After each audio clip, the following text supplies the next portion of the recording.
ചതിയായി പോയിട്ടിത്. എന്തുപറ്റി? എന്നിട്ട് വാക്കടപ്പിന്നല്ല പറഞ്ഞത്. അത് പുതിയ വാക്കുകളാണ്. വളയ്ക്കണ മൂടാണ്. അപ്പയുടെ പുതിയ വാക്കാരനെ എനിക്ക് ഇന്നും കിട്ടി കോയമുട്ട. നീ എന്നോട് ചോദിച്ചത് 5 പുതിയ വാക്കുകളല്ലേ? ഞാൻ എന്റെ ബുദ്ധി ഉപയോഗിച്ച് കണ്ടുപിടിച്ച 5 വാക്കുകളാണ് നിനക്ക് പറഞ്ഞു തന്നത്. പിന്നെ അതിന്റെ ഉപജ്ഞാതാവ് ഈ ഞാൻ തന്നെ. ടീച്ചറിനോട് ചോദിച്ചത് എന്നിട്ടാണറിയോ, ഏത് വിവരദോഷാണ് ഇങ്ങനെയൊക്കെ പറഞ്ഞു തന്നെ. എന്റെ തൊലി ഒഴിഞ്ഞു പോയപ്പേ. എന്നിട്ട് നീ എന്ത് പറഞ്ഞു? എന്റെ പേര് പറഞ്ഞ? ഞാൻ അങ്ങനെ പറയോ?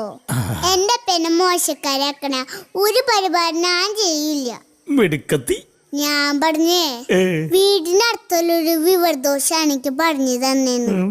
അപ്പ ടീച്ചർ പറയണേ ഇനി ഇതുപോലെയുള്ള വിവരദോഷങ്ങളൊന്നും ചോദിക്കാൻ നിൽക്കുന്നതാണ്.